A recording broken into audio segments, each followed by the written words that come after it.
پیارے بچوں، عزیز طلباء و طالبات، السلام علیکم ورحمۃ اللہ وبرکاتہ۔ جیسے کہ آپ جانتے ہیں کہ ہم ریویژن کر رہے ہیں۔ آج ہم عبدالغنی شیخ، ان کے حالات و زندگی اور سلک روٹ کا خلاصہ پیش کرنے کی آج ہم کوشش کریں گے۔ سلک روٹ جو ہے عبدالغنی شیخ کا ایک عمدہ انفارمیٹیو مضمون ہے۔ آئیے بچوں، سب سے پہلے ہم حالات زندگی شیخ عبدالغنی شیخ اور اس کے بعد پھر سلک روٹ کا خلاصہ۔ جہاں تک عبدالغنی شیخ ان کی حالات زندگی کا تعلق ہے، یہ اردو کے مشہور و معروف ادیب جن کا تعلق لداخ جموں کشمیر سے ہے، عبدالغنی شیخ 1936 عیسوی میں لیہ میں پیدا ہوئے۔ آپ جانتے ہیں کہ لیہ لداخ میں ہے، اور آپ کے آباء و اجداد جو ہیں تجارت کے سلسلے میں کسی زمانے میں وادی کشمیر سے لداخ گئے تھے۔ ابتدائی تعلیم کے لیے شیخ صاحب کو گورنمنٹ اسکول لیہ میں داخل کیا گیا۔ شیخ صاحب کے داخل کے بعد مڈل اسکول کا درجہ جو بڑھا کر اسے ہائی اسکول بنا دیا گیا، اس لیے شیخ صاحب نے اسی اسکول میں میٹرک کا امتحان بھی پاس کیا۔ اس کے بعد انہوں نے پرائیویٹ طور پر تعلیم حاصل کرنے کا سلسلہ جاری رکھا۔ اس زمانے کے رواج کے مطابق انہوں نے ادب فاضل کرنے کے بعد بی اے کا امتحان پاس کیا اور پھر ہسٹری یعنی کہ تاریخ میں ایم اے کی ڈگری حاصل کری ہے۔ انہیں ہسٹری سے بے حد دلچسپی تھی، یعنی کہ تاریخ سے وہ زیادہ دلچسپی رکھتے تھے۔ انہوں نے طالب علم کے زمانے سے ہی لداخ کی تاریخ پر مشتمل کئی کتابوں کا مطالعہ کیا، حتیٰ کہ اینیمل ہسبنڈری بطور اسٹاک اسسٹنٹ ملازم ہوئے۔ لیکن پھر انہوں نے محکمہ تعلیم میں ایک استاد کی حیثیت سے بھی کچھ دیر کام کیا۔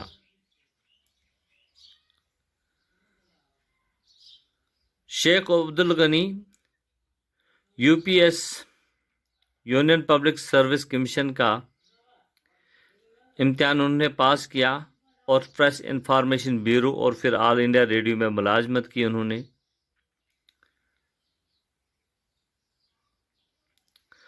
عزیز طلباء و طالبہ، جہاں تک ان کے ادبی خدمات کا تعلق ہے، شیخ عبدالغنی نے 15-16 برس کی عمر سے ہی لداخ کے بارے میں لکھنا شروع کیا اور ابھی تک لکھنے کا یہ سلسلہ جاری ہے۔ انہوں نے افسانوں، ناول کے علاوہ ہسٹری، تاریخ، مذہب، فلسفے پر بھی لکھا ہے۔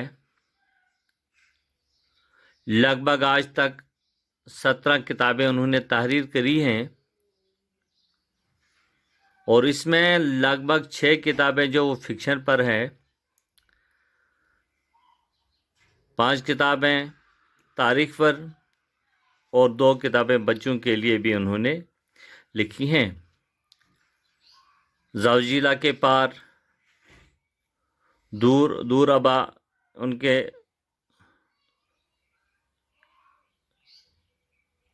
کے افسانے مجموعے ہیں۔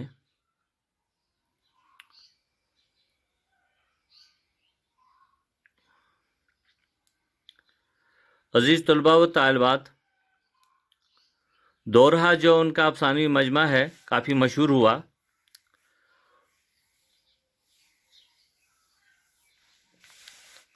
ان کے 2 ناول دل ہی تو ہے وہ زمانہ، دل ہی تو ہے لگ بھگ 1980 عیسوی میں ریاستی کلچرل اکیڈمی کی بہترین کتاب کا انعام اسے ملا ہے۔ سونم نربو سوانح عمری ہے، ایک ادبی نوشتہ ہے،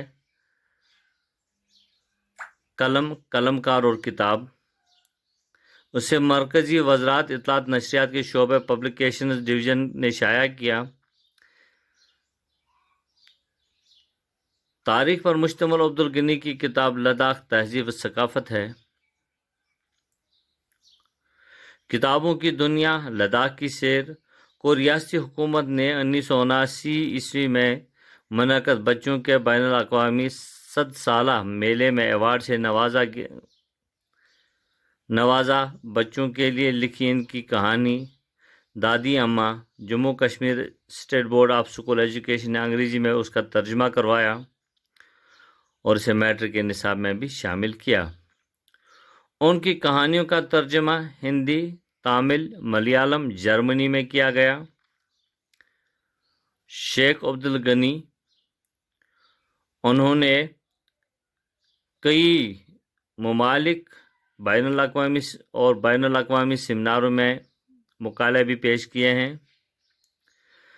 جن میں آکسفورڈ، جرمنی، پاکستان، روم، ڈنمارک، برازیل شامل ہیں۔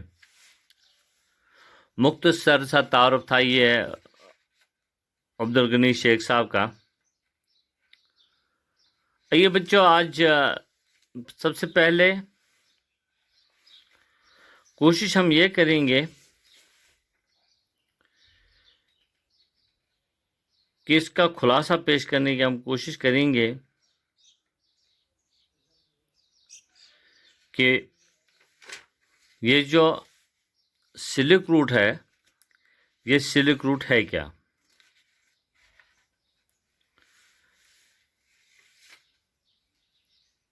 اصل میں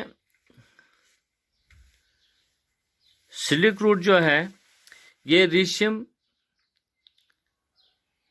پروٹین کی قدرتی ریشوں سے مل کر جو بنتا ہے کپڑا، جس کی کچھ اقسام کو بن کر کپڑا بنایا جاتا ہے۔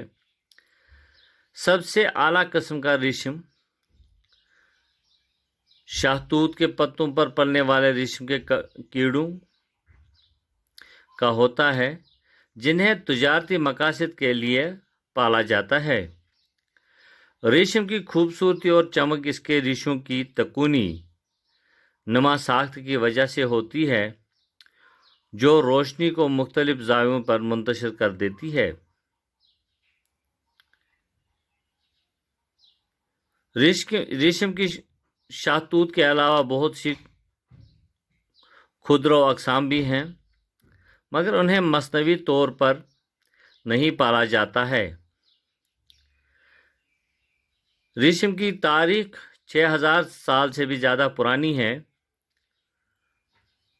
6000 BC میں چین سے شروع ہوتی ہے۔ ایک روایت کے مطابق اس کا سہرا چینی شہنشاہ زی لانگ شی کو جاتا ہے۔ ابتدا میں ریشم کا استعمال بادشاہوں تک محدود تھا، مگر وقت کے ساتھ ریشم چینی تہذیب کا حصہ بن گیا اور چین ہی سے ایشیا اور باقی دنیا میں پھیل گیا۔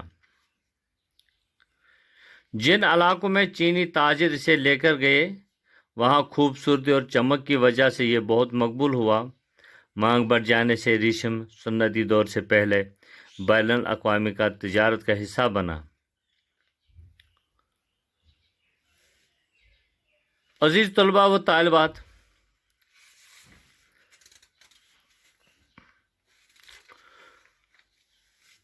چونکہ سلک روٹ مضمون سلک روٹ یعنی شاہراہ ابریشم کے بارے میں لکھتے ہیں کہ بہت قدیم شاہراہ ہے۔ اس زمانے کے کئی اتار چڑھاؤ اس نے دیکھے ہیں۔ اس شاہراہ پر ایک مدت تک کئی تاجروں، تبلیغ کرنے والوں، سیاحوں، مسافروں نے سفر کیا۔ یہ لوگ مختلف ممالک، مختلف تہذیبوں، مختلف زبانوں سے تعلق رکھتے تھے۔ اپنے سفر کے دوران جو مہینوں سالوں پر محیط ہوتا تھا، وہ اس شہرہ اور اس کے آس پاس اپنی تہذیب کے نشان چھوڑتے تھے۔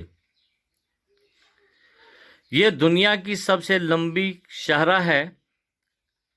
شاہراہ ابریشم حضرت عیسیٰ کی ولادت سے کم از کم 200 سال پرانی ہے، اور اس شاہراہ کی لمبائی لگ بھگ 15,000 کلومیٹر ہے۔ ایک سرے سے دوسرے سرے تک سفر کرنا مال و اسباب لے جانے میں 1 سال کا عرصہ لگ جاتا تھا۔ اس شاہراہ پر کئی قصبے، بستیاں آباد تھیں۔ ایک محقق کے مطابق ان بستیوں کی تعداد 250 سے 300 کے درمیان تھی۔ اس شاہراہ پر ایک مدت تک کئی تاجروں، تبلیغ کرنے والوں، سیاحوں، مسافروں نے سفر کیا ہے۔